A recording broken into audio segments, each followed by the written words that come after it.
Then this week's column in Rajamandala, you've looked at an interesting thing. You've taken off from two manifestos, the Congresses and the CPMs. Both have always had foreign policy components historically, as well as been, well, one is a party of government, the other because communists tend to be internationalists more so than others in some ways. I've had a look, but you use it to say that uh, just compare the politics of foreign policy and how it's becoming a domestic issue with both these parties. One of the things the Congress has said in its manifesto, which you point out in the piece, is that there have been marked departures in what Mr. Modi has done, the Modi government has done in the past 10 years. But is it so much, is it right in saying that for better? I mean, they may mean it a certain way. Or is it just a continuation and a deepening of certain trends that had started before this government? Yeah, in fact, that is the argument one is addressing. I mean, using these two manifestos, because the general view, that India's foreign policy changes incrementally. There's no real, great structural change. Everything is the same broadly around non-alignment, etc. I mean, that's also the scholars' consensus among the scholars. But I think the Congress is explicitly saying there is departure. And it is something they're framing definitively. And they refer to the Middle East example. And I think it is true that while they only refer to the Gaza situation, that India's policy to the Middle East has changed. Now, that's a fact. I mean, analytically speaking, whether it is the nature of the relationship with the Arab Gulf, whether it's the nature of relationship with Israel, or whether it is the kind of projects that we're doing there.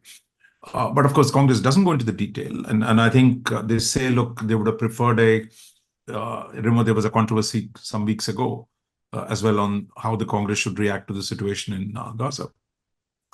And the CPIM, of course, is very, very critical of India's US policy. Here again, we don't have to agree with the CPIM, but the fact is the nature of India-US relationship, which was tentative, hesitant under the UPA government. And in fact, the UPA coalition broke the first time because of the US-related issues. And there again, I think the Modi government has been much more decisive in looking forward. So the difference between the two manifestos, of course, is the CPIM, can be as a luxury of being sweeping, critical, ideological, and and a whole because they're not going to be in the government. The Congress Party has to be more careful in the sense it's been the party of governance. It has been associated with Indian foreign policy and the Indian government for so long. So, for example, on the US, they don't say anything. Yeah. While CPM is blasting away the government for changing policies, because the Congress is associated with the early initiatives with the US. So I think so they ducked the issue of the US. They don't want to openly.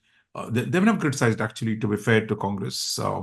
While CPM has been consistently critical of the India's US policy, and similarly when it comes to China, for example, CPM is quiet because their international solidarity, whatever, though China hardly is the same China of the past.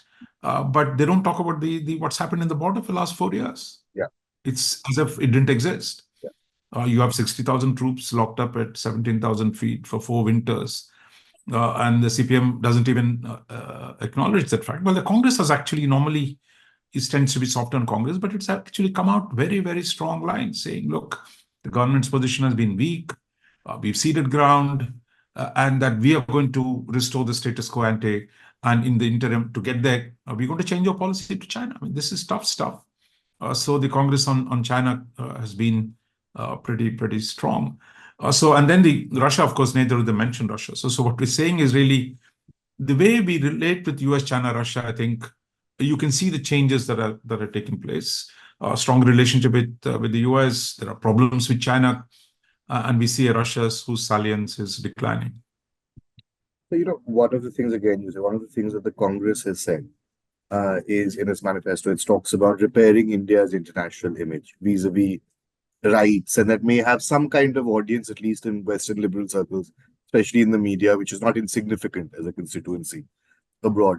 Do you think part of this is, it's a tough, is it because of course the India's foreign policy has been held up on the campaign by the ruling party, has been made in the last say 5-10 years, but especially in the second term.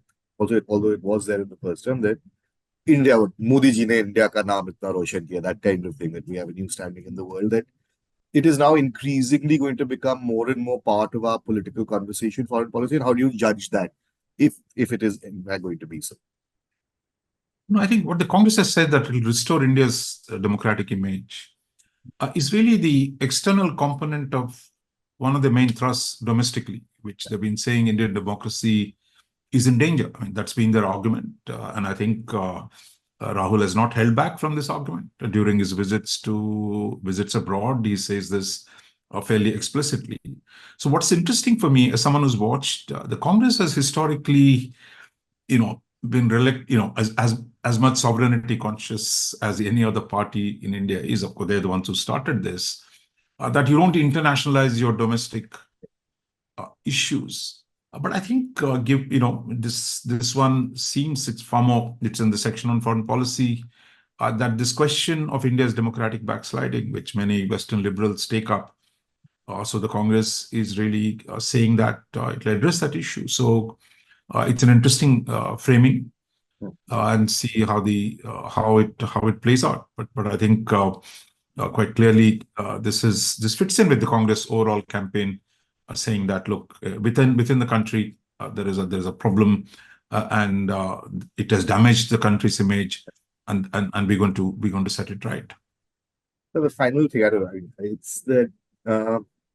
Like you say, that notion of strategic autonomy is something Congress invokes. And the left, of course, is, like you said, doing very high-minded things, possibly because it hasn't had to deal with the reality of dealing with Indian foreign policy. So keeping them aside for the moment. The Congress has said the strategic autonomy is a sort of, it's an amorphous enough phase that it leaves them, should they come to power, leaves them enough room for maneuver. But that apart, I think that one of the reasons people who used to praise the fact that foreign policy, whatever politics stops at the water's edge, is that continuity. Now, we don't want a situation where it looks like a change in government could mean a change in policy. I mean, or a broad external orientation. Do you think that is a possibility, or this is just even now broadly for India in the realm of politics more than fundamentally changing policy? No, I would say the CPM, yes, so you're right, that they can say these things. And I think when they had a shot at it of running the country as a powerful partner in the UPA coalition, and I think by making foreign policy and strangely the nuclear deals such a central issue, in a way you could say in retrospect, they squandered their moment. Yeah. They had a chance to become, had a control over that government. They could have been even greater control over the second term, and lost ground within Bengal. So I think it had this is overemphasizing internationalist issues. We haven't, after all this, we haven't bought a single reactor from the US. Yeah. But they made it into such a big thing and they walked out of the coalition, and the Congress survived. And in fact, in doing that, they actually cooperated with the BJP at the time, Advani's BJP, to pull down the Congress government. So that is from the left. I think it's sad that on a minor international issue, they allowed it to really their own future, squandered it on that basis. But I think for the Congress, actually, when it's taking such a tough line on China, to deal with the China challenge, which is what the current government is saying, the US has to be part of the solution. So we're doing more things with the US on Asia, on regional balance of power, etc. So the Congress, I think, is not criticizing this policy like CPM is doing. It is not endorsing it. It's not criticizing it. It's silent on the US. So, but use of the term strategic autonomy historically in India has been used to keep distance from the US. It's rarely used against the Russians or anybody else. It's about distrust of the US. So I think that gives them some flexibility and to differentiate themselves from the BJP. But my sense is, after all, it was Congress, Narasimha Rao government, UPA 1, and then even UPA 2, I mean, that they developed this relationship. But I think in they tended to slow down in UPA 1 because of CPIM, and in the second coalition, they started losing nerve to build on the range of issues. Yeah. So I think by keeping silent and focusing on the China challenge, I think they leave the door open, a big door open for engaging the US.